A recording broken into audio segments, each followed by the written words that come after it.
going to start. It's already recording anyways. Oh shit, you just got my, Just dirty secrets. If anyone wants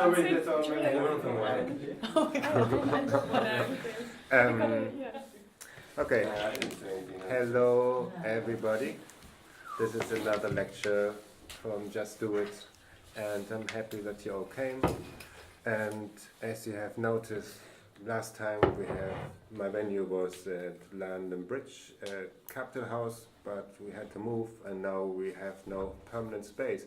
And then Cell Projects offered me to host another lecture here, which is fantastic. And I wanted to say thank you, especially to Rachel, who invited me, and of course the kindly support of Cell in general. On the other hand, if you see in the background the peace signs, that's the introduction of a new project for the future, where Just Do It will be just a part of it, but it's a platform for different venues. For example, next January I will be cross-country skiing with a friend of mine in Oslo, and we're having a walking lecture. Or there will be music venues coming soon as well. But keep you updated. There is this nationalpeacecenter.org, that's how it's called, the National Peace Center. Anyways, but more important, tonight we have a lecture with Aurelia Guo, which is fantastic. And Aurelia is a poet and a law student for a PhD. And she will talk about her research, and mostly about the conceptual poet and crime attorney Vanessa Place, and her relation to poetry, and your relation to poetry within law. And yeah, let's start. Okay. Statement of facts, prosecution case. On October 21, 2007, Ben was 13 years old, living with his family in Los Angeles. At 4 that Sunday morning, Ben was sitting alone on his front porch reading his Bible. Appellant was walking down the street. He stopped at the gate and asked Ben about smoking. Ben understood this to mean marijuana, and the two walked to an alley 3 blocks away, talking and smoking. In the alley, they continued smoking. Ben felt his pants coming down. He tried unsuccessfully to pull them up. Appellant was behind Ben. Ben felt Appellant's penis penetrate his bottom and remained there for 5 minutes. Appellant never asked Ben if he wanted to have sex. Ben had sex with Appellant out of curiosity. After Ben saw Appellant ejaculate, Ben returned home. Ben's mother, Madison, was on the porch. She asked Ben where he had been, and he eventually told her. She became upset. He became embarrassed. Ben wrote a statement about what happened, saying he had been forced, which was not true. Ben wanted to have sex with Appellant, but didn't want his mother to know that. Madison called the police. So, what I have just read from is Statement of Facts, Book 1 of the Tragodia trilogy. This is the series of texts that I'm working with in my thesis, and the research question I'm working with in my thesis is very classical. It's if encountering art, broadly defined to include literature and poetry, can transform our consciousness and lead to political or social transformation of some kind.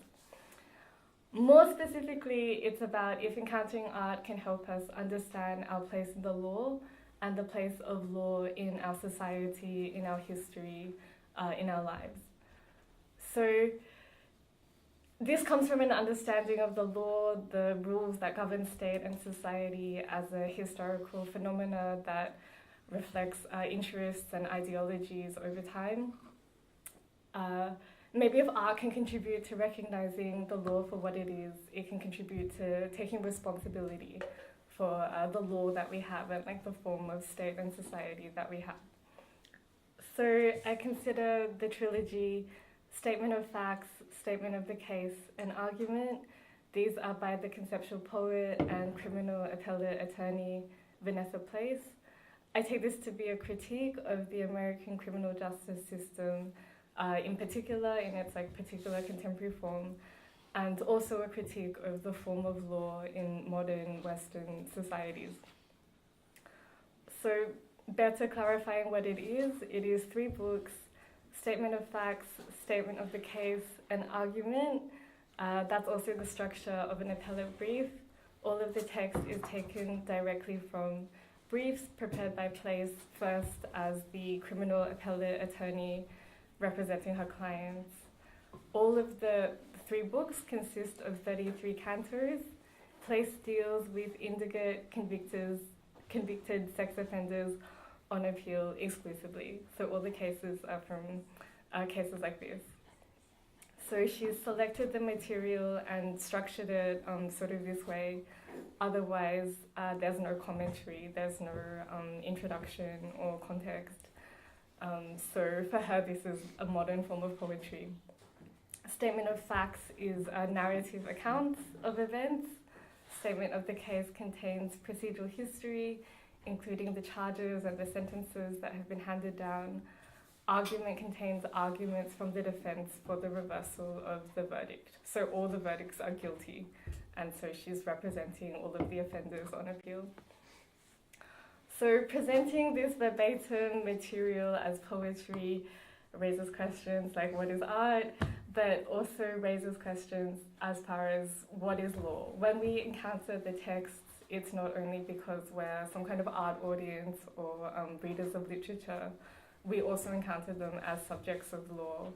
We're beneficiaries of sort of the system of law that there is, and we're also subjects, like we can also be subject to like these laws and sanctioned by these laws. The law in like sort of the modern West is supposed to represent the interests of the people. It's very literal in criminal law because every case is, you know, like so-and-so against the people.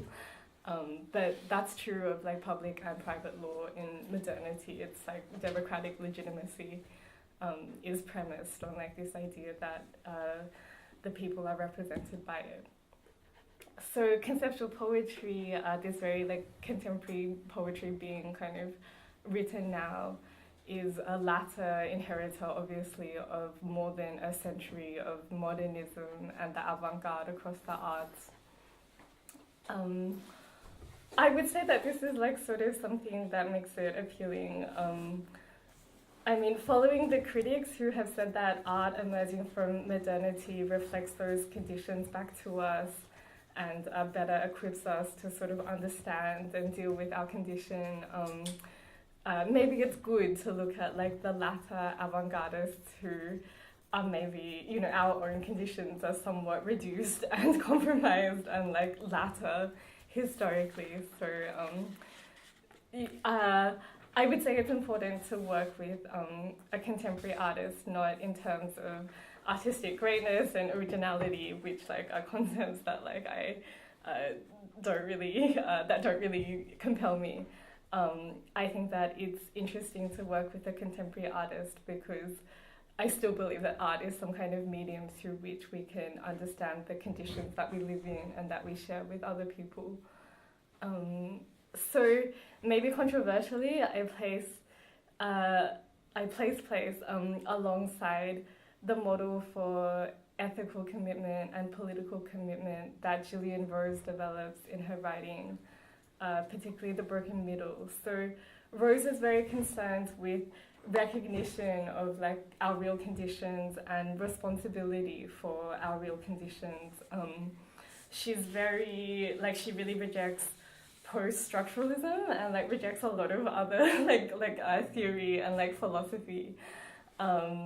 She believes that like a lot of philosophy goes down like different routes, but like winds up in fantasy, like winds up either in this sort of like tragic, despairing fantasy that like, you know, there's no point and like nothing's going to work, or this idea that some sort of utopian rescue or like total transformation will come, which is also maybe like another form of resignation or despair.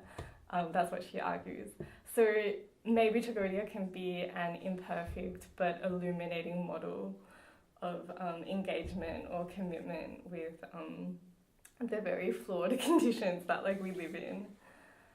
So I'm interested in a critical historical account of the law that Alan Norrie, after Foucault, has developed in Crime, Reason and History. This is an account of the historical and intellectual origins of the modern criminal law in the Enlightenment period in Germany, England, and France. So here is when the concept of the rational, self-interested individual came to be at the core of political and economic life. For Norrie, this is also the point at which this sort of like abstract, like self-interested individual came to be at the core of public law and private law. So this like rational individual is the subject of criminal law, but also contract law, for example. It's always this sort of like autonomous like being. So to quote Norrie, Enlightenment thought produced an abstract individual who furnished legal discourse with ideas of rationality, intentionality, voluntariness, in short, responsibility. This model was never just legal in a narrow sense. It was always at the core of a broader conception of social order and social control. So like after Foucault. The penal reform movement in the late 18th century and early 19th century, these reformers were drawn from the emerging property owning and merchant classes. They believed that a systematic form of law relying on calculation and self-interest would better reflect their values and like work better. In England, the utilitarian reformer Bentham wrote that mankind was placed under two sovereign masters, pain and pleasure. It was, and we possess an innate tendency to avoid one and seek the other. So Bentham thought that a code of law geared to rational conduct would reduce crime virtually to zero. His vision was of a crime-free world where benevolence and self-constraint prevailed. The less than utopian conditions that exist in modernity are maybe caused by the incompleteness of these premises. They're like maybe incomplete capture of reality. To quote Norrie again, economic man or juridical man were abstractions from real people emphasizing one side of human life, the ability to reason and calculate at the expense of every social circumstance that actually brings people to reason and calculate in particular ways. So he says crime is a social problem. It arises from particular social conditions and was brought into being in the midst of struggles between social classes. So if Tragodia wasn't a work of art, and if it was just the documentary material that it uses, we could say pretty straightforwardly that it illustrates crime as the product of circumstances and environments. It's really marginalized people in really marginalized circumstances that predominate because of like the nature of sort of what she does. She represents people who've been convicted for crimes, who don't privately hire lawyers. Because it is a work of art, it can't be read just as the case material. Place is much criticized for using this case material as art.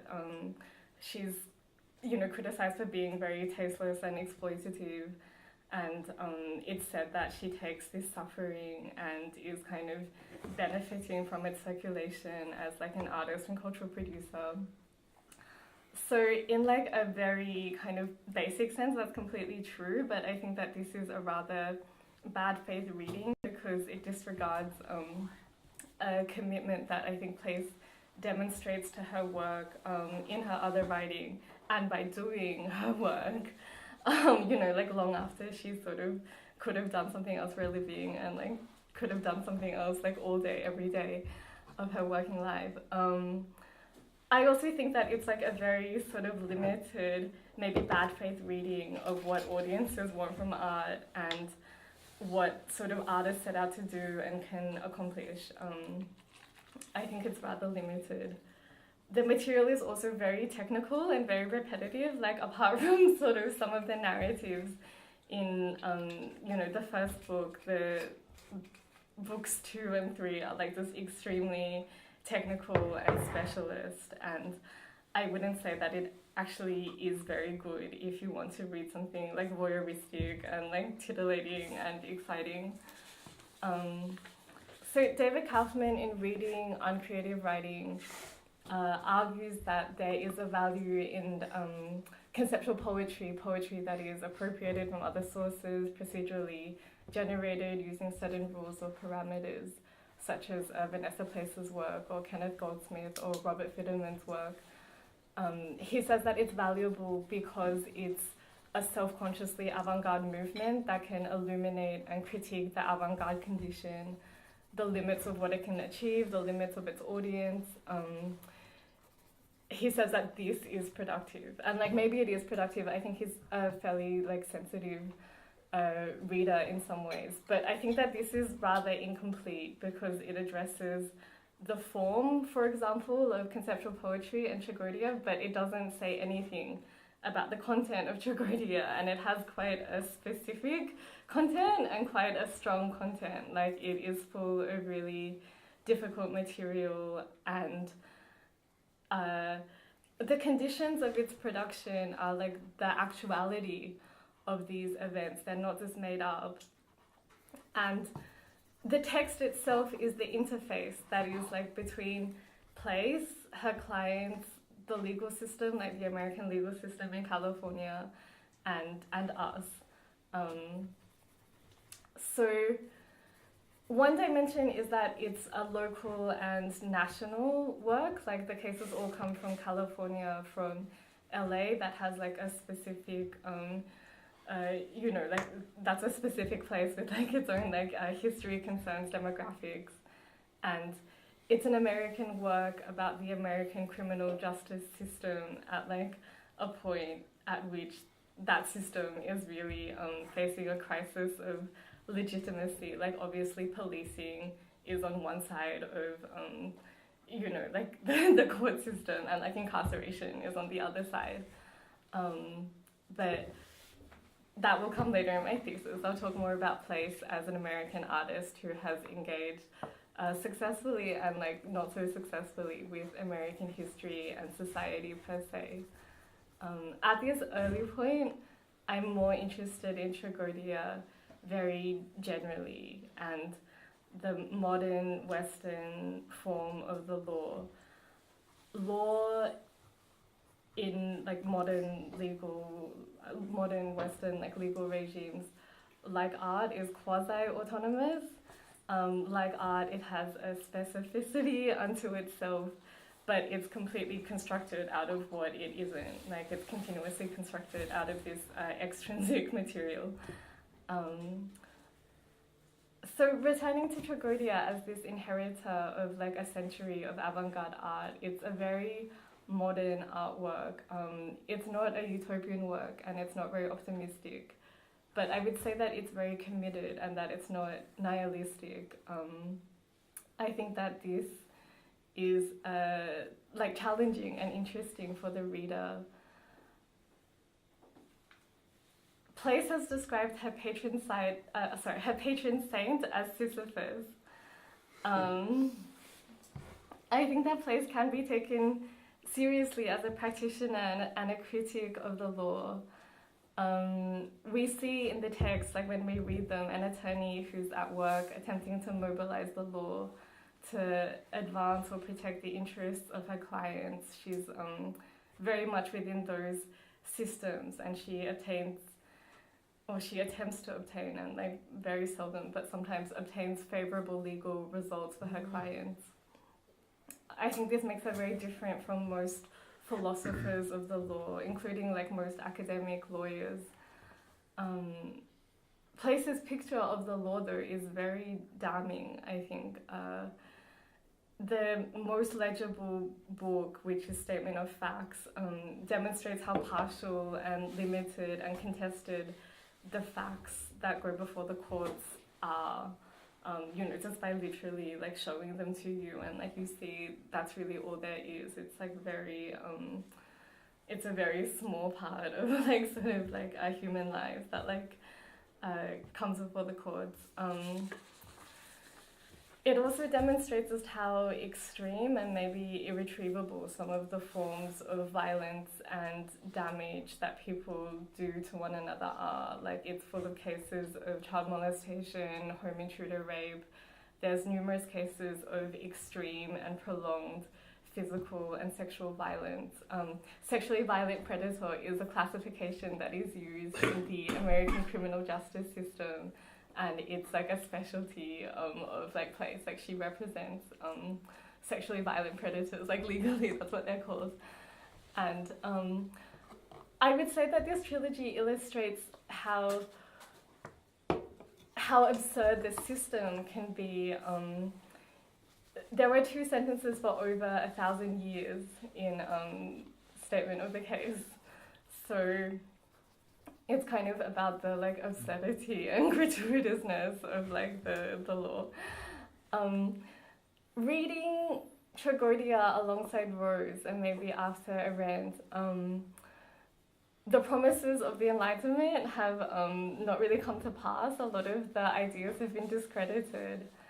Rose, like Nori, after Hegel criticizes the post-Enlightenment modern legal condition, the paradoxical separation of state and civil society, the specifically modern combination of private property and formal equality.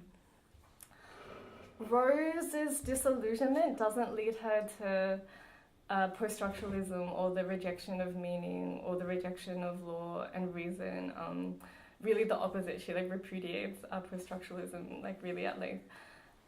So reason is austerely defined in Rose as the need to acknowledge no authority other than experience.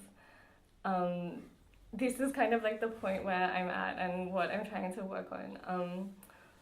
So if Tragodia is like some sort of reality, the reality is what any prospect for social transformation will need to address first. Tragodia is maybe valuable because it doesn't go into despair, and it doesn't go into the kind of hope that is basically despair, like Walter Benjamin's critique of violence, and like the idea that like legal order locks us into irretrievable violence, and like only a total overthrow of legal order is like the only thing that might like take us out of that. So if we put Tragodia in like the broken middle, like in Rose's terminology, we can maybe work through this idea that like other philosophy tends to obfuscate this middle, this realm of law, the social practices and institutions that compose our world. So that's much larger than like literally the law and the legal system, but obviously like literally the law and the legal system are a big part of that. So for Rose, philosophy tends to posit certain concepts as transcendent. They cannot be further investigated because they're absolute. The middle is broken because it is in error. Institutions and practices are imperfect, and they always do some amount of harm, maybe like quite like a serious amount of harm. So this is Lloyd, like after Roe, he's a theologian. So in the absence of an absolute, the way to react to what is left, to the broken middle, is with anxiety. So this is Rose's engagement with Kierkegaard. Like, she's working with his notion of anxiety and putting it like in the middle into like this realm of law, of like practices and institutions that compose our world. That like literally compose our world, as much harm as they do and as flawed as they are. So instead of trying to get away from this anxiety, instead of saying, we should just like forget about it, or like maybe like some sort of total apocalypse is going to come, or like maybe some sort of like total like revolution is going to come.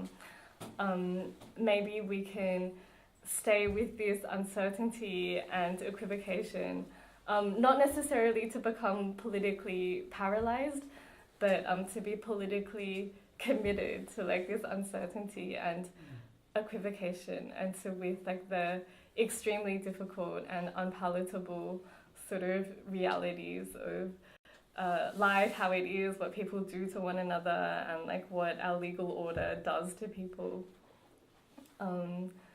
That's all I have. Like that's all there is. Like it's kind of my task to keep unpacking this. But the idea is that we start with recognition, and then once we recognize what we're in, we might be able to take responsibility for that, and for being in a world that doesn't just happen, but that's like created by us, and that's a world that is shared with other people.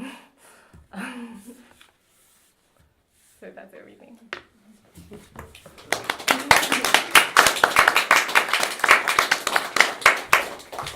Thanks so much for your presentation.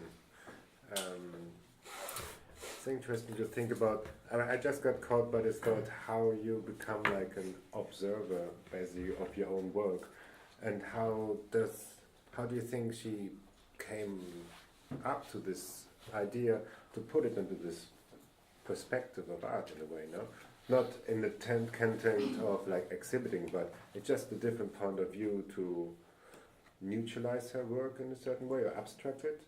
It seems all the stuff, all the emotions or something you mentioned before seems not applicable in a way. It seems so, I haven't read the book, but it seems very neutral, in a neutral sense. I think that her lack of commentary has gotten her into a lot of trouble. I mean, her refusal to sort of say what her work is about, or to sort of condemn like what she describes, has like gotten her into like a position where like she's seen as like really I mean, I think it's like easy to see her as like sort of like a cynical person, or someone who's like exploiting others because she doesn't say that she's not. At the same time, like how necessary is it to be like poverty is bad, like rape is bad, like, you know, like I don't like stand for, you know, like I think like jail is bad. Like I feel like this would make her less interesting to me, although I think that But she's not doing that at all, no? No. Yeah. I find that kind of important to think about that. Otherwise it becomes easily a question, why is somebody exploiting all these cases to make something different out of it? But as you said, reading it probably puts you off easily because it's not giving you what you're expecting. It's like, oh yeah, I want to see rape, murder, whatever. It's funny because actually like rape and murder like completely like Place actually once wrote an episode of Law and Order SVU. Like she sort of has had like these like different like you know, like experiences or like forms, but like if you watch like Law and Order SVU, it's like full of like rape and murder is like entertainment all the time, and even like the American TV show To Catch a Predator, which like she writes about in another book, The Guilt Project, creates like reality TV out of these like kind of entrapment situations where like police officers pose as like minors online and lure like would-be child molesters, rapists to like sort of like their homes, and like sort of springs like you know, like there's like cameramen waiting, and like some sort of like someone has been like kind of entrapped into like driving to like, you know, what they're told is like a house with like a 12-year-old in it, but like it's actually for TV. Like I think that it's funny because like there are so many ways in which things like this are made into entertainment and a profit, but then like SVU doesn't seem as bad, or like maybe To Catch a Predator seems rather bad, but like Place is criticized as a poet, like sort of someone who doesn't really have like a huge audience, and like doesn't really make like a huge amount of money or like gain a huge amount of like kudos.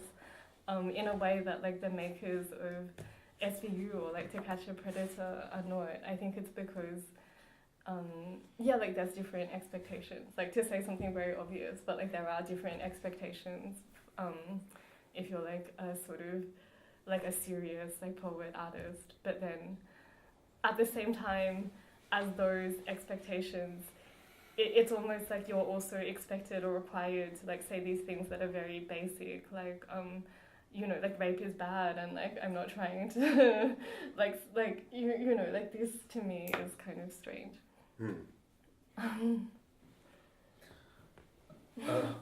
How do you kind of like balance between the idea of responsibility and like the pure fact of like determinism, like social determinism, and like someone raped someone because he was like raped his whole childhood, blah blah blah. That's kind of like and I think maybe she's trying to do that. Maybe she's trying to take some distance with the idea of responsibility, because like if you like have this narration, really cold narration, like he came, he raped the other person, like the description seems very like cold, and like everyone is kind of like determined with behaviors. It's kind of like, what do you think of that?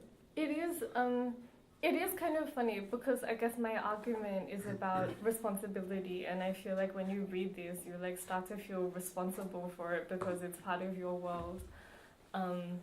And then Place refuses to take responsibility in the sense of she refuses to like kind of write like an introduction or a preface, or like say in interviews that like like she refuses to say something like reassuring or contextualizing like at the start or like kind of in the publicity. But I mean, she doesn't completely shirk responsibility for it because like she's their lawyer. It's I don't know. It's kind of interesting. I mean, how responsible are the people being depicted for the crimes that they're like in jail for like the rest of their lives for?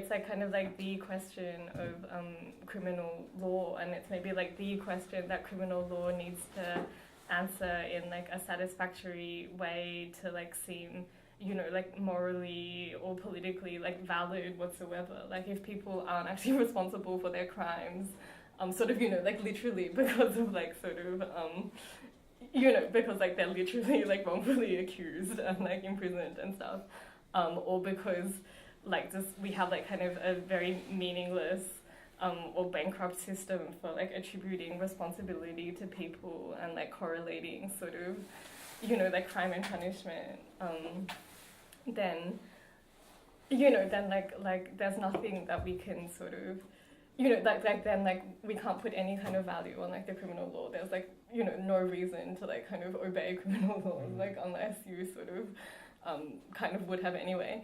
Like I don't know, I guess that like we are, I mean, we're not American, we're like in London, but like we're kind of like very like Anglo-Americanized, and like we are kind of at this point where like, okay, maybe there should be prison abolition, but like maybe there should be, but then like we need to deal with like what crime is actually like before we can just say like we'll just live in the sort of basic exemption from like prison and like kind of criminal punishment that like very, very privileged and like sort of sheltered people have. Like should this be extended to everyone? Maybe, but then like we haven't extended that like shelter to everyone, and like the world is still pretty like lacking. Is there a reason it's called Tragodia and not tragedy? Like that's an explicit reference to classicism. And also you mentioned how she admires Sisyphus. Yeah. So what's going on there? I think there's a lot going on. I mean, like the 33 cantos are also how like Dante's Inferno is organized, or like it's how the whole like Divine Comedy is organized. I mean, I guess it's like extra distancing because she seems on one hand to take total responsibility for it. I mean, she's written every word, but she also kind of does this total disavowal of responsibility and like so much distancing from it. And I guess giving it like this like very grand classical title that's like in like another language, you know, like adds to the distancing. I mean, it like I think the title, among other things, it's like why it's so generalizable, as well as being so local and specific. They're like literally all only from California and like all only from like her personal case files. I mean, they're all like it's all part of the public records of like California. But I think giving it this grand title and like this grand structure, and like this sort of like 3-act like sort of structure, makes it makes it about like modernity and like makes it about like the West and like kind of like Western inheritance and like maybe like bad inheritance or like good and bad inheritance. Do you think maybe like with Twitter she's trying to like try to not tell the thing but like sort of catharsis, you know what I mean? If you write a story with violent stories, you can kind of like experience violence without, you know, having to do it yourself, you know what I mean? And you kind of like express your passion. So.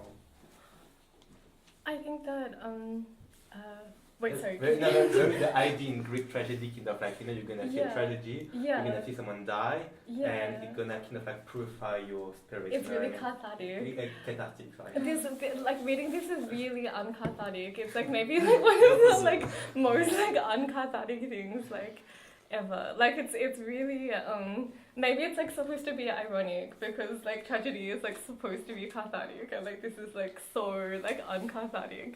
What do you mean uncathartic? Because like you just feel so unsatisfied. Like it's so. I mean like Rose writes about Antigone and like Kierkegaard writes about Antigone and like I would really like to kind of get more into this angle, but like just reading these books, it's so.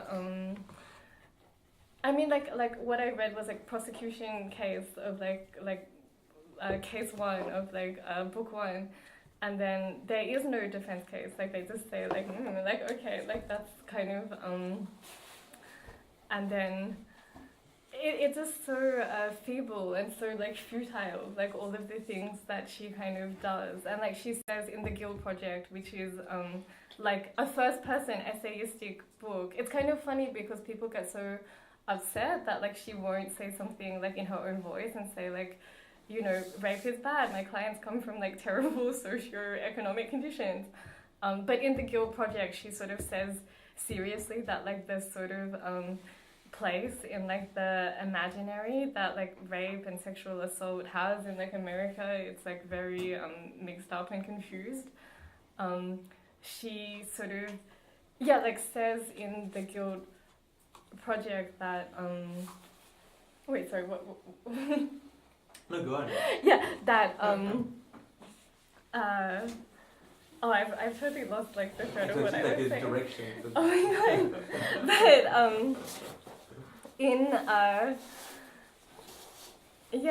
I mean, in this book, she says that basically all of her clients have already been convicted, and she really hopes that they're really guilty. Like she says that people ask her, how can you represent these people, and like try to argue that they're innocent, or try to argue that their sentences should be like reduced, or their punishments should be reduced when you know, like when they've been found guilty of these crimes. And then she says that for the most part she believes they really are guilty, and that she like really, really hopes that they really are guilty, because something would have gone like, you know, something would have gone so wrong that like would be so hard to fix if like any of her clients like actually were innocent and like didn't actually commit like, But does she ever reflect upon that and say, I mean, out of the perspective of somebody who is actually like a sexual offender, and he's arguing, because if I think rational about it, I would say like, of course I don't have to argue, it's quite clear what I've done, but there must be an idea in somebody's head to argue, no, I'm actually okay and I'm not guilty. So to understand this like thought process, is this something that she also tries to reflect upon to put these cases in perspective? No, it's one thing is to just report about it. The other one is like to understand the context it comes from, which may explain why somebody may argue, I'm actually not guilty. I always wonder generally about law. I guess that like what the books sort of show is that like legal categories are just so narrow and so technical, and then she never, in like argument, when she argues for the reversal of the verdict, she just has to find like sort of some sort of like subsection, and then she just tries to get things thrown out on like a technicality. Or sometimes she makes like a substantive argument, like she criticizes the fact that, you know, like an expert witness that has been brought in to say that like a woman, like an adult woman, is a victim of like kind of basically brainwashing or like undue like influence. You know, she sort of makes a substantive argument that says that this expert witness who like specifically like runs a shelter for like children and like minors has like been brought to the stand to like kind of infantilize sex workers and to sort of, you know, say that like sex workers are like basically, you know, like these like damaged children who like need the state's care, and that they're not, for example, like adult men who like enlist for combat and like sort of, you know, choose to be in like these situations that are like dangerous and harmful, and like, you know, have responsibility for like that choice. But the scope for like her to make any kind of substantive argument like that is very small. Like most of the arguments for the reversal of the verdict come down to like what are basically technicalities about like what evidence should be excluded and you know, like things like that. Does she then even care about truth, or is it all a matter of negotiation and definition? I mean, I think that like, I mean, she's basically like a cog in this system in a way. Like, in a way, it doesn't really matter like what she really like values in herself subjectively, because what will have like any value or validity in the law will be confined to like such narrow and like technical matters that like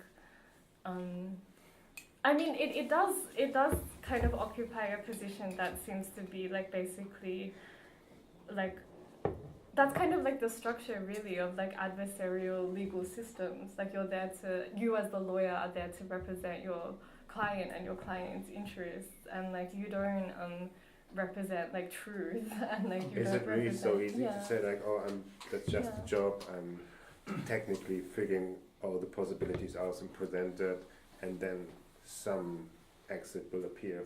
If it's right or not right, it doesn't even matter. It seems like also that you, how do you say that? It's just a technical execution, and it doesn't matter. Nothing seems to matter on like a philosophical, emotional, or any other way, because it's just execution, I isn't it? mean, truth is an effective technical procedure at that moment. It's not transcendent.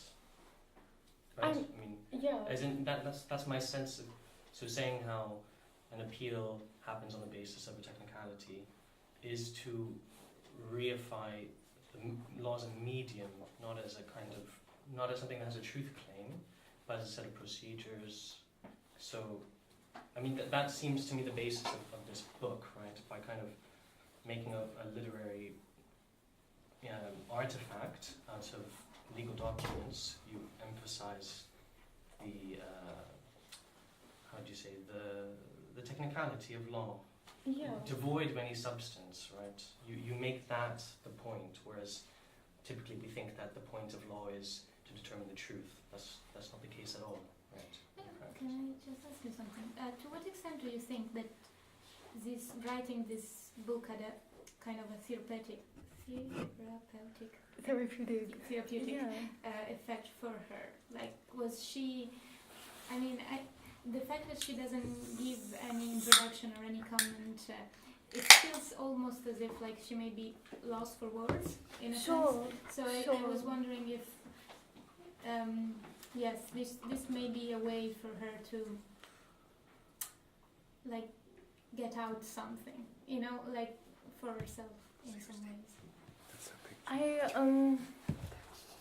I mean, yeah, it's interesting. I wonder, I mean, I wonder if it's like therapeutic in some way for me to like work with this So material. you just even saw though- the backside and her Yeah. being in the Lying on the pose. couch.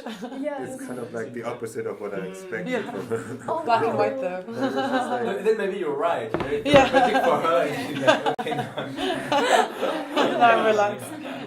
Oh my god. But excuse my ignorance, no. I didn't pick up something from the very beginning when you read Yes. the statement that, Yes. that was aired in a courtroom. Yes, yes. Yeah. Because my first reading of it, the way you convey it, is that she's a defense lawyer. Yes. Yeah. Yes. So then these people, yes, you said that they hope, that when she's failed, them perhaps, that they would necessarily have then been guilty. But then when she just, I don't know, ventilates through just, the transcribing or just, or just reprinting of their statements is, I don't know, is she kind of failing people? I mean, I'm not trying to be moralistic, but this is the whole point. She removes any type of, not just herself, but any kind of, I've never came by her, but it's a pretty devious, fine craft in what you do. I mean, hats off to try and, I don't know, construe something other and then redeploy it in some way. But the fact is, there can never be distance. She's been, they've been clients, and for some reason, and it isn't world over actually, that you have, that it would be a matter of public record. I mean, there are, as far as I believe, where I'm from, that's not the case. Sure. In this country, it is different, Sure. but it is pretty. Wow, it's pretty scary that not only that anyway takes Sure. place, and that's due Sure. to some happenings, some precedent where these things, where a certain society sometime decided that it was lawful or necessary for the proceedings of such sensitive courtroom proceedings could be made public. I mean, like you said, sure, because you yourself were questioning how people, because when people are accused, especially when things go to such public trials, because the way it goes, who cares about most people, but often it's the case where it might be some public interest may have been sort of lofted up, and so that case would, or that individual, whichever way they were convicted, they're done.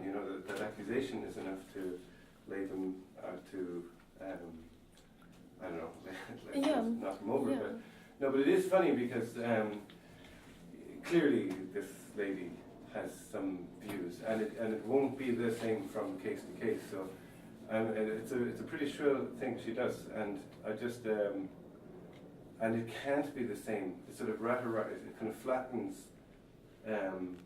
So it's interesting. It's quite a daring thing she's doing, but I mean, and I kind of didn't. I meant like the flattening. That's what I meant as a therapeutic, because some of these people may not be guilty. Like she was saying, I really hope they are. Yeah. But it feels like she's equating all of the cases. Yeah. She may be like.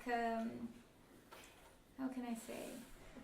You know what I mean? Like she's just removing herself from the place of being responsible for either having acquitted these people or not. But that's why I think the kind of poetic task is, because of this removal, without the conviction, without the judgment of this, lawyer or defense position. That's when you have the nuance, because it opens up the territory for other people to extrapolate from it what they will, not just having a simple court case and the conviction. I actually think, like her other peers, like Goldsmith or so on and so forth, I didn't really know the others you mentioned, barely know him, but I do know. I think the distance is necessary, because being so close, so tethered to that material is something that you as a reader you're never going to get away from. You know, that's it's a problem. Maybe she's sharing And, her so you, burden.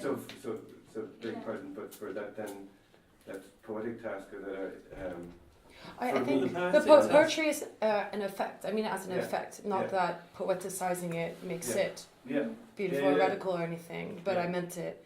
yeah That distance that you spoke about, the Yeah. effect is that it gets read as poetry or Yeah. it comes across as poetry Yeah. because it has that ambiguity yeah about it that you're not really sure about her There is no position. reader placed in a position of entering the role of the judge now, which seems totally problematic to invite that kind of, not to invite a reaction of redemption on the part of the individual or the whole of the judicial criminal justice system. It invites a judgment on guilt or innocence and therefore a complicity even more within the system. And that you get back to that Sisyphus kind of like, it's a complicity but also resignation to that complicity, which seems like completely eternally problematic. Like complicity not just on behalf of the lawyer and the lawyer's role within the legal system, but also that thing you're saying about how the CPS represents the people, right? Or like, so everyone's complicit in some ways. And once you've read it, what do you do with that knowledge? It's like, I wonder about the role of the book as well, and the kind of authority that a book has in this, because it sounds like more people have judged it on the basis of the character. People who've commented on it as readers tend to see it, tend to make comments on our judgment of character of the author of the faith, not so much of the judgment of the material. But yeah, I was also wondering about like the book in relation to, say, like all the stuff that people have posted in the Me Too movement. Like it's so. The questions that come up as part of that seem completely relevant to the question of what she's published, especially that given that she's writing about sexual offenders and rape. And there's so many questions that people can't answer about what they are supposed to write or publish, where they're supposed to put this experience.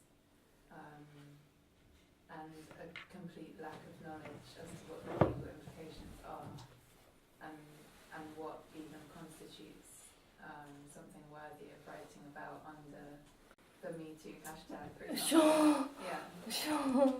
Have you written? Are you gonna put those things together at all, or have you?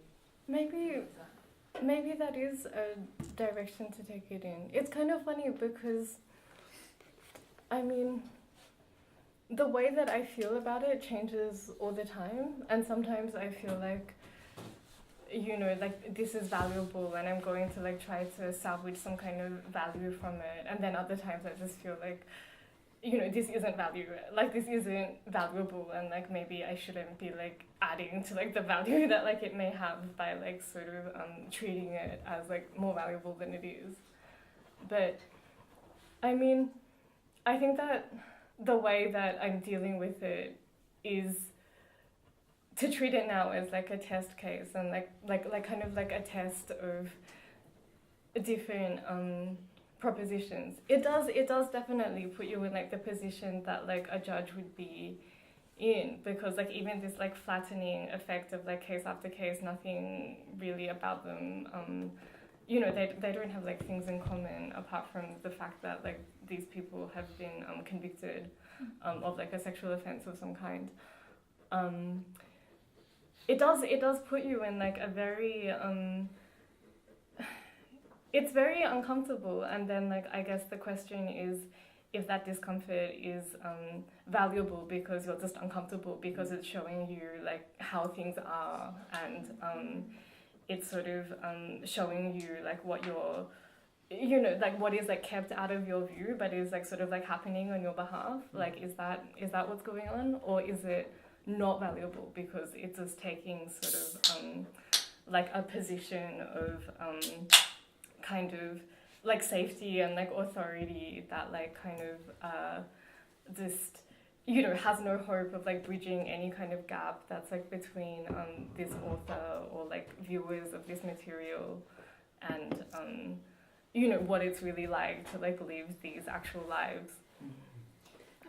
Yeah. Yeah. Yeah, I kept thinking, particularly in relation to Lizzie's point about Me Too, about how this kind of writing might relate to another genre of both law and literature, which is like confessionalism or the confession. Because in some ways it's just the polar opposite, right? Yes. And, you know, Yes. confessionalism being kind of subjective expression and this being a kind of total evacuation of the subject from the self or from the situation. And being this kind of machinic, sort of automatic like process. But I'm really interested in general in like, I think somebody used the term craft, but I'm interested in like writing without craft. Sure. And that accusation of like there's no craft here, which Sure. I guess is like one of the accusations. Sure, I use the sure. term craft, and I think Yeah. that's what she Yeah. goes for, because her avant-garde poetry peers, that's in such like ways, what they've done is reduced transcripts to formalism Yeah. and craft. Yeah. Whereas so what just she's a- doing, you can't get it, it's too imbued with the charge of what she is on her day-to-day. Yeah. That's what I mentioned, what I thought is dubious and not what it is. So, Yeah.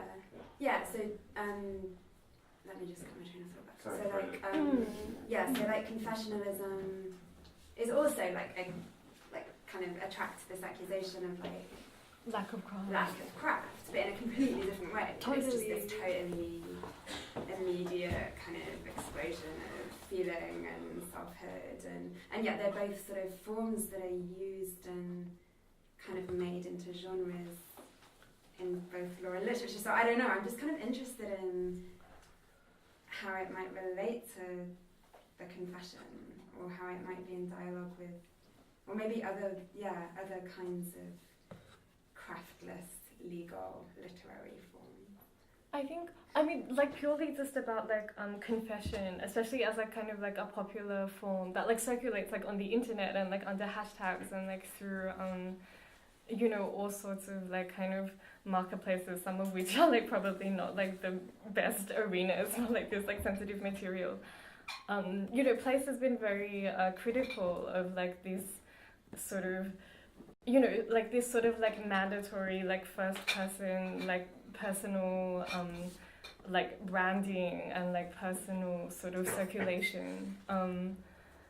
It is funny because like maybe her work is just, it's just kind of like uncritically like the inverse of that, and then like maybe neither that nor its like exact simple inverse are like the most kind of you know, like are really like the best ways to kind of think about like the problems that like we have in like a way that like helps us to solve them, or at least like kind of work through them productively.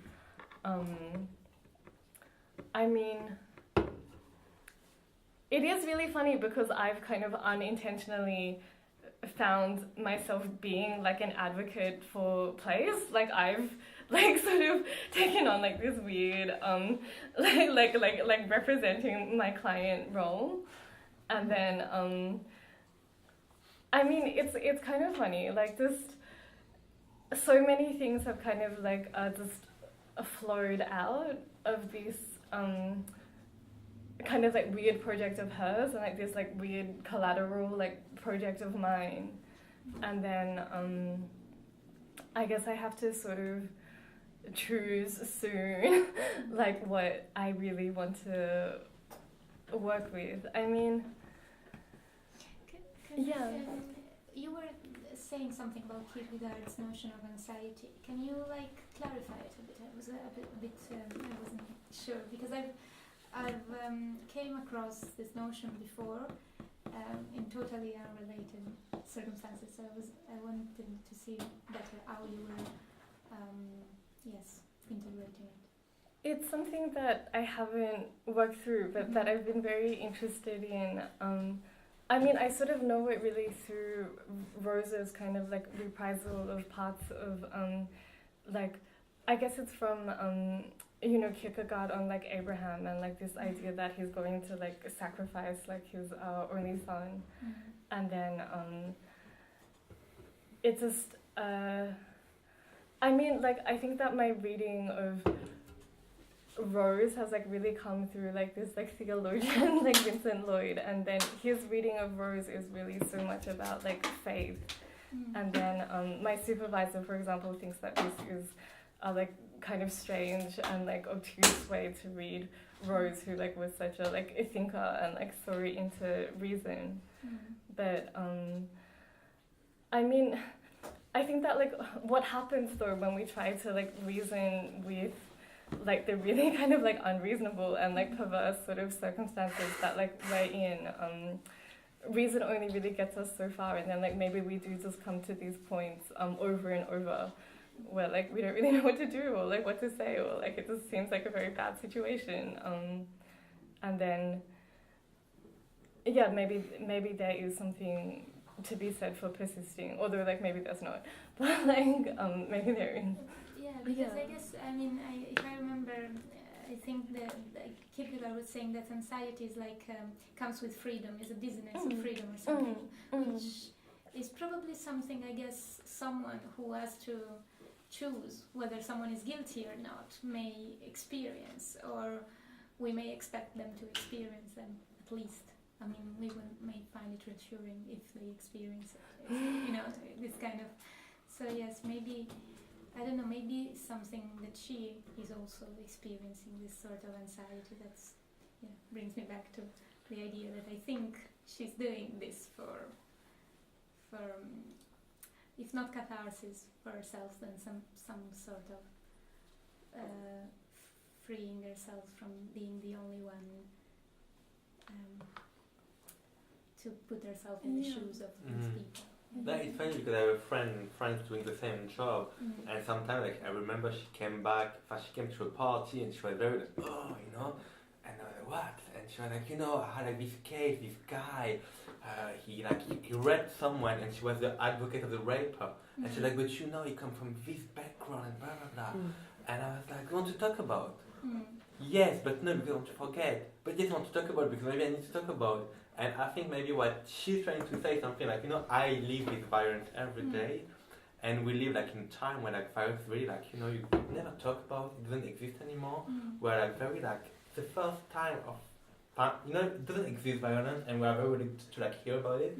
And she's experiencing the most tragical, the most like horrible thing every day, from, you know, from 9 to 6 she heard about it, you know. I mean, we are hearing about tonight.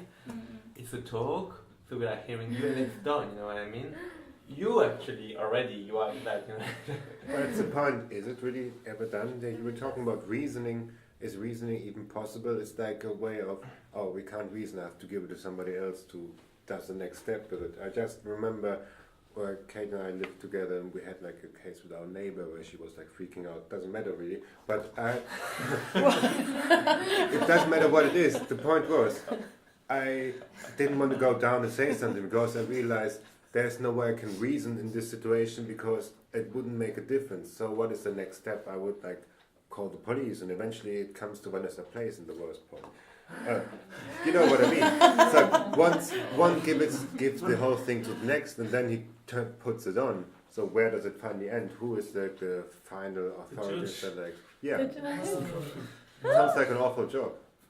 I mean, this is. But I mean, I was just gonna say like I've not read this, but this kind of notion of like the judge takes a reasoned account of the case is kind of naive if that's what the impression. If that's what's left with the reader, because the judge in many ways is like frantic in the decision of guilt quite often based on many prejudicial reasons, and I think this is the problem of the setting up a court case in which the evidence is laid out. It forgets like the embodied subject who's in the dock, right, who's judged on more than just the statement.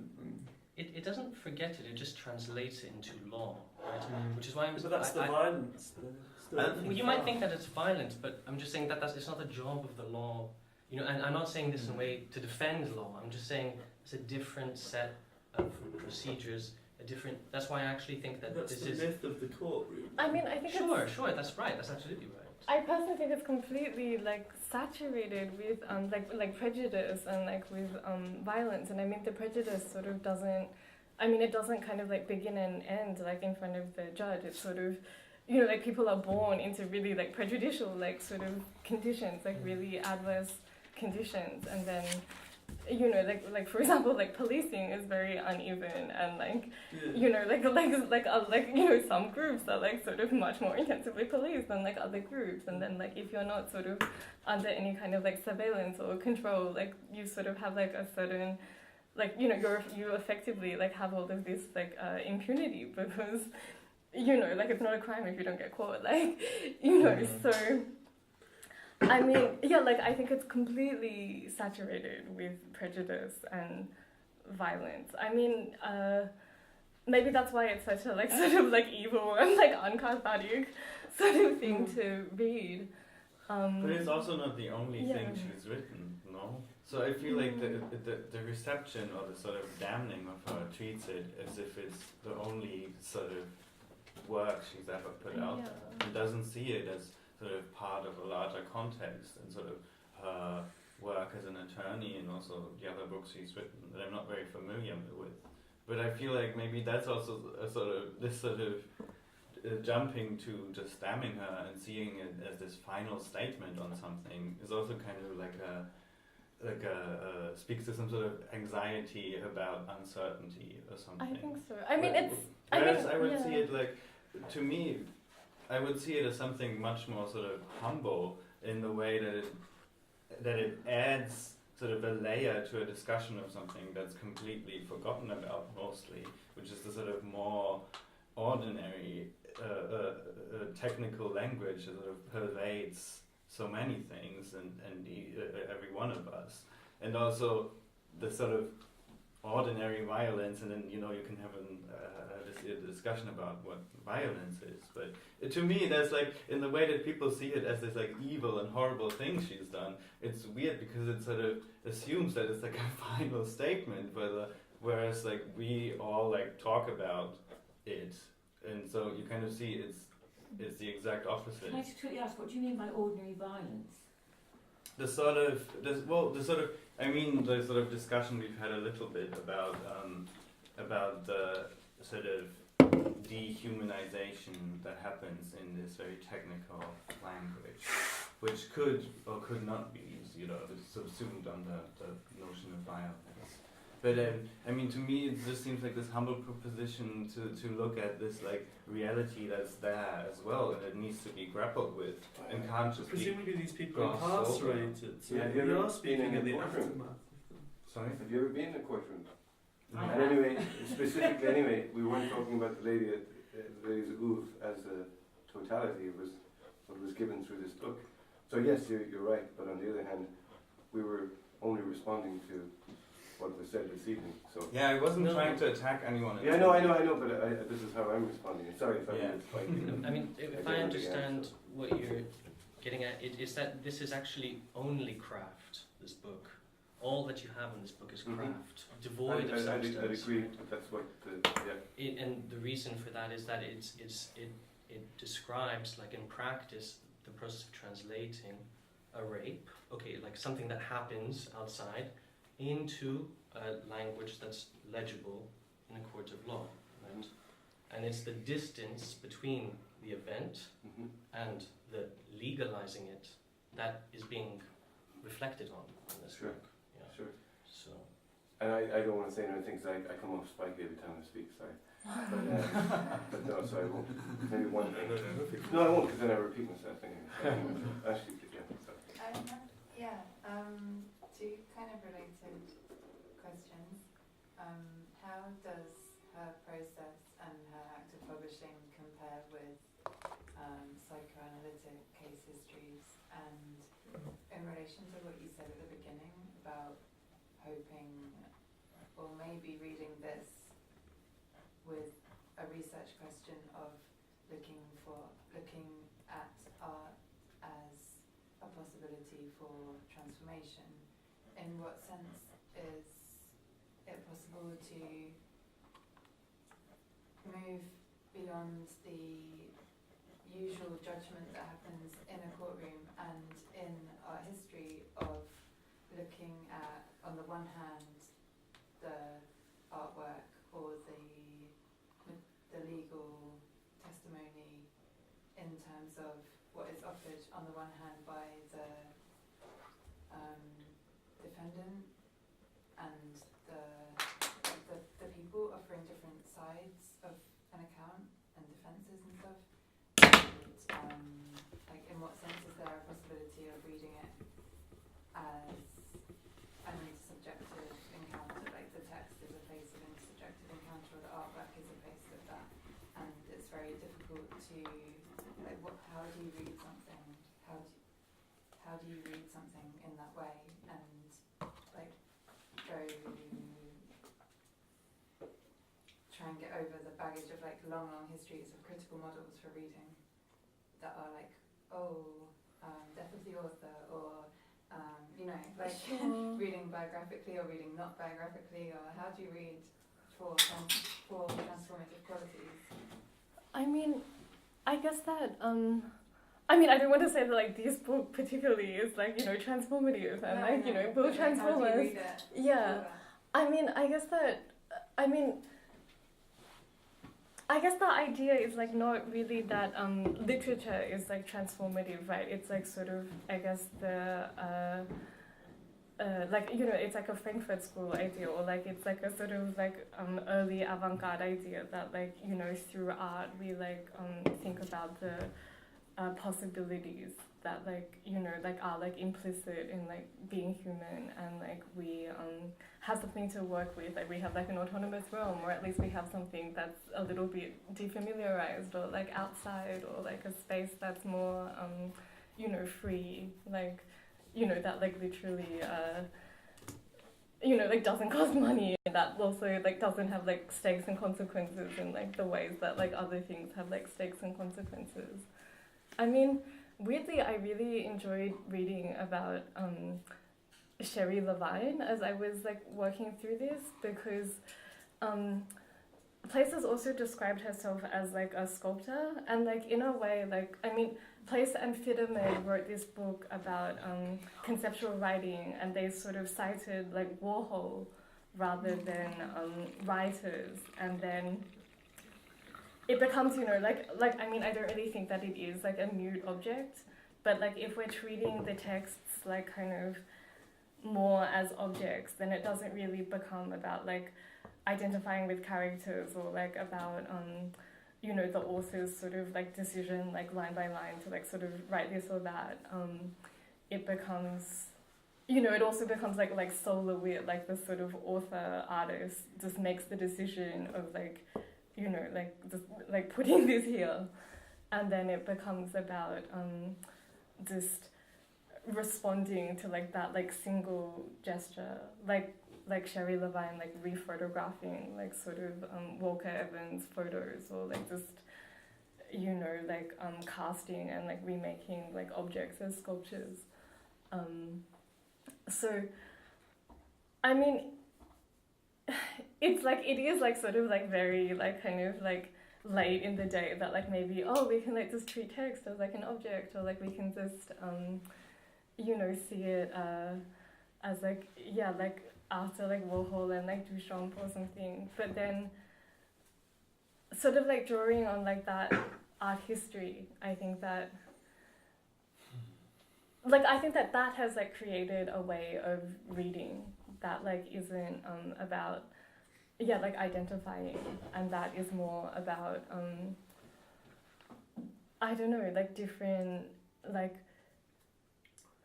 like more lateral ways that like things can be resonant or maybe difficult. I mean, it is funny because it's like all about the law, and then sometimes I feel like I'm like the judge of like what's happening, and sometimes I feel like I'm like advocating for like Vanessa Place, and then, you know, sometimes I feel like I'm like on trial because like why did I choose like such a weird thing to write about? Why? I mean, I don't know. I mean, I maybe there's a psychoanalytic reason. Exactly. I don't know. I mean, there's lots of things that I'm interested in that I don't know how to talk about, like legal and psychoanalytic and like moral sort of like concepts or forms of like guilt, and the idea of like literature as like a form of witness, or like art as a form of witness, and like just, you know, like witness in like law. Does she transcribe? Or, like, what's the labour of the book? Does she, or is it kind of just the found? Do you know how she constructs it? Maybe I should. I don't know if it's just like cut and paste or like, but I don't know if there's like more or less to it. I mean, maybe. Is there some other editing that's going on in there within the book? I mean, I read a little extract of it. Yeah. And it feels for me there are two choices. You either read it as a document, or you choose to visualize it as an imaginary sort of, you know, these are characters and these people are, they have their lives, etc., etc., etc. Sure. And then it makes me think of other writers, and I read a lot of Bret Easton Ellis, and there are very violent chapters. Sure. And the most recent one, Imperial Bedrooms, there's a rape scene in it, and it's horrific, and I have to put it down because I'm disturbed by it. And there are similarities in the way that she is writing, that there is this kind of, I mean, he is writing in a way that, you know, you could believe that was happening. Sure. So you feel that that actually happened, and that's supposedly fictional, and this is factual, but it's taking on a role of fiction as well. So I think there are choices that you have as a reader, that she's giving you the options. I mean, I'm not familiar with her text. No. this I evening, mean, I think but that's my take on it. Anyway, my feeling of reading it. there's like a lot of strange things that are going on. Like on one hand, it kind of feels like a screenplay because it just has like these headings and subheadings, and then the descriptions are kind of so perfunctory. Like if we're looking at it like sort of as literature, like they're just so short and like undescriptive. And then I don't know, like I can read it in kind of a detached way. I mean, maybe it's like reading like the Marquis de Sade, because just awful things happen, but it's so repetitive and like so really artificial and structured that it's very flat and monotonous. But then like that makes you feel rather like, you know, like this is real. So But there's it's similarities not, with yeah. I'm saying Bret Easton Ellis, the Yeah. way that he writes that Lesson Zero, the first 3/4 of the book are kind of like written almost. It's contemporary in the way that it's written, in the sort of text language and the text. He has written in like that's 1983 or something. Yeah. But then it is the last quarter of the book where it starts to take on something else, and it's more descriptive and it's violent and it's seemingly more literary in its sense of writing. So it, in some ways, it brings it back to more contemporary literature and not just documents of transcriptions of these cases. And could you say more about how she's been criticised? Because I was kind of thinking about, I don't know that much about her reception. I was mainly familiar with the Gone with the Wind Yes, stuff, actually. much criticised. But, Yes. like, I know she's been criticised for racism around that. Around Gone with the Wind. And I'm kind of looking at this and thinking that there must be some kind of feminist critique of this as well. Maybe, I don't know, or maybe also there's a kind of literary kind of aesthetic critique. And I'm interested in like the different directions that she has actually been criticised from, because you say that you've been compelled to, or you feel kind of assigned the position to like defend. So is there a way to kind of, are there different types of critique? I mean, the main thing that she's been criticized for, because I mean she hasn't even received like this overwhelming like amount of like sort of like attention really. She was so criticized for Gone with the Wind, and I think that some of this was like very superficial and like people didn't really concern themselves, like, you know, like whether they should or they shouldn't, but like they didn't really concern themselves with what she was trying to achieve, which was she was trying to make a critique of like Gone with the Wind for being this sort of sentimentalization of like slavery and segregation. She was trying to be sued by the Margaret Mitchell estate, which is very litigious and like loves to sue people. She was trying to be sued for copyright infringement when she reproduced the book like as a book in the Library of Congress, and also by tweeting it. And then she illustrated this Twitter account with these really racist, awful images. And then I think a lot of people saw the awful racist images and said, like, you know, she should not be like on judging panels, and she should not like be, you know, that she should be deplatformed because she's reproduced hurtful racist images, which like in itself, like, you know, should, you know, like be grounds for deplatforming someone. And they weren't interested in what like maybe was or wasn't like, you know, her good idea of like, I'll like critique how racist America is by reproducing this book that's like also spawned this movie and like this like, you know, huge profitable industry that's like still very popular and iconic. I mean, she wasn't criticized in great depth for Tragodia, and for example, Kaufman, who is very critical of plays for Gone with the Wind, just because he thinks it's like kind of like narcissistic that she's taken it upon herself to be like, I'm a white American woman, therefore I'm personally responsible in some way for like slavery and segregation. He just thinks it's like very narcissistic and like not very helpful. Although he sort of sees her as sort of like the inverse of like the sort of like Afro-pessimists who sort of say like, you know, like the way that like things have gone, like this, you know, like we will need like a total like destruction or like transformation of the world before like, you know, like there'll be like any humanity for like, you know, the group of people that have been like thusly dehumanized in like history. Anyway, he really criticizes Gone with the Wind, but is rather sympathetic to Tragodia, although he's like very literary and like sort of talks about like Dante and tragedy and you know, like that's kind of why he sees it as valuable, because it's sort of like you know, like it promotes some like self-criticism on like on the part of like the Dante readers and like the like readers of like this sort of obscure thing. I mean, she's been criticized sort of like in a basic way for Tragodia.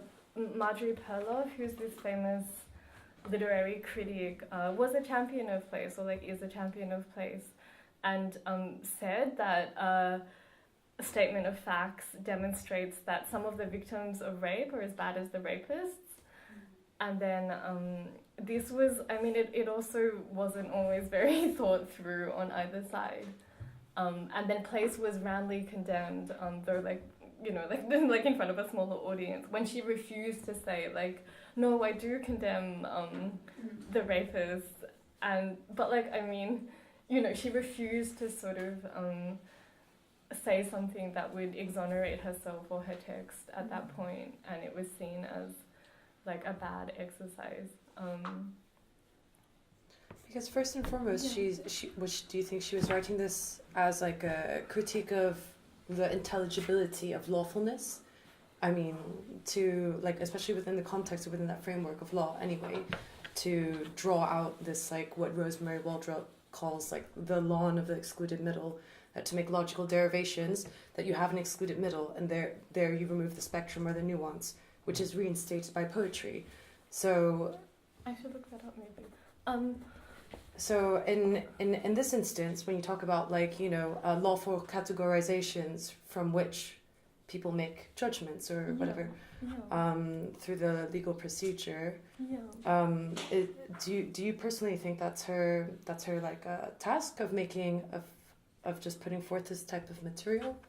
I mean, like, for what it's worth, and like it might or might not be worth very much, I do believe that she was sort of intending to make like an institutional critique of the law. And I mean, for what it's worth, I also think that it is pretty effective as an institutional critique of the law. How accessible or like effective that is, or like how much sort of like damage is done along the way that like, you know, like maybe could have been done like another way. Like, it's funny because on like a like really personal level, I think that she does have the interests of her clients like at heart, and in a way she is so much more like sort of enmeshed like with them and their world than like most of the people who like read her work and criticize her, or like hear about her work and criticize her. I don't know. I mean, yeah. But all her clients are found guilty. Well, they've Is that been what you found guilty before, like they sort of even get to her. Like she's an appellate attorney. Mhm. So,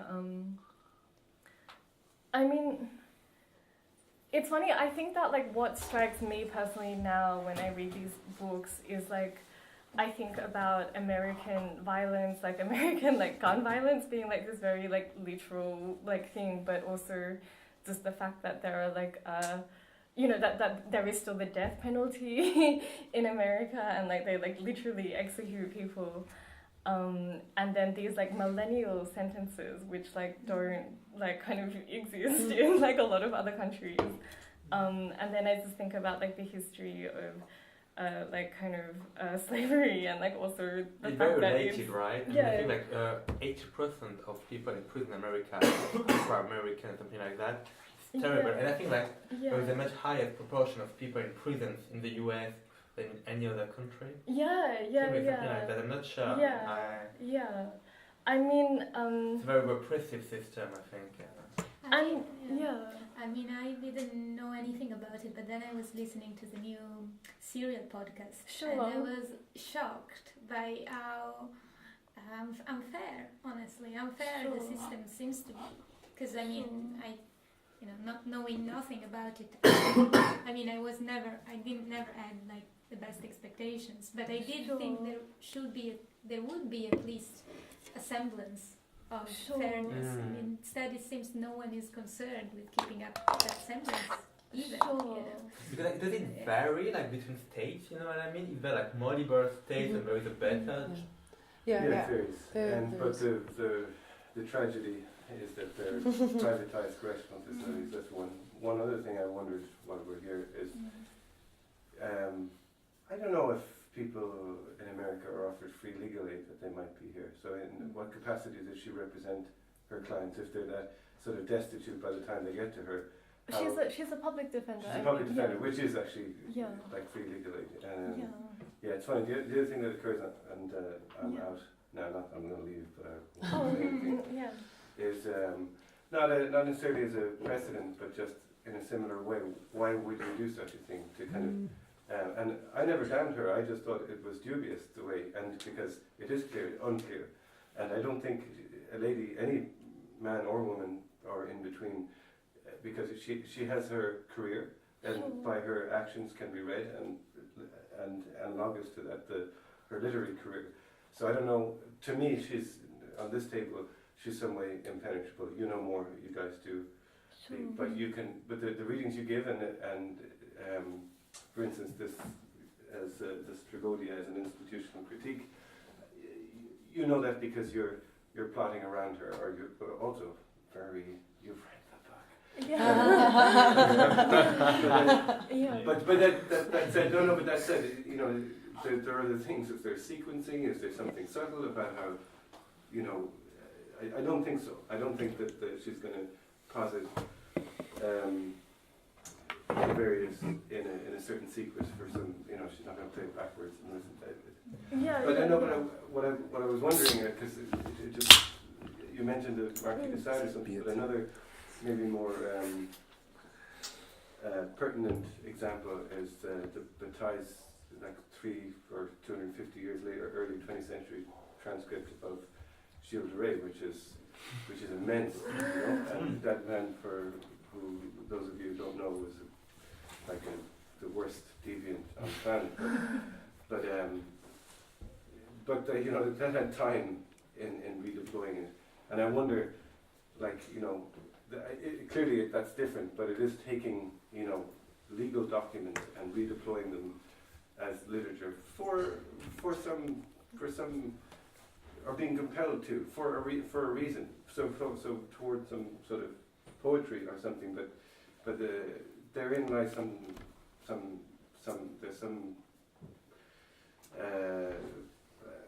want to. I don't know. I can't kind of reconcile. I can't kind of just. It's not just like mere poetry, because it's not. It's very. It's more loaded than any sort of other transcript, because she has her very real, and as you say, has been enmeshed in people's lives. So yeah, but it is interesting because you don't. I mean, it isn't. It's interesting. Thanks for bringing it to the table. But, and I wonder what then your not end, but where, because what you had presented was through this Yes. Yes. Work or these. So yeah, I wonder how, because actually mostly we haven't discussed what you brought forward. Well, we have, but predominantly this other lady's work. But I wonder what brought you to it actually. But can I say that we should go here, come to an end a little bit, and then we can talk about that. Maybe who is interested in having a pint over at the Hare, which is just on the other side of the street. Is that okay? Great. Perfect. Perfect. Thank you so much. Thank you. Thank you. Yeah, thank you very much again to come and present your work. Perfect. And thanks for everyone coming over. Perfect. That was very nice. And tomorrow you can all watch yourself on YouTube. You'll be embarrassed. Can we not watch ourselves live? Yeah, not anymore because you're live. Because we're live. You could watch us live. That would be very meta. Very strange. We're happy to have my broken TV. Hang up the light and the internet forever. Thank you, it was so nice. Yeah, American. No, it is. Yeah, it was really interesting. I will come back.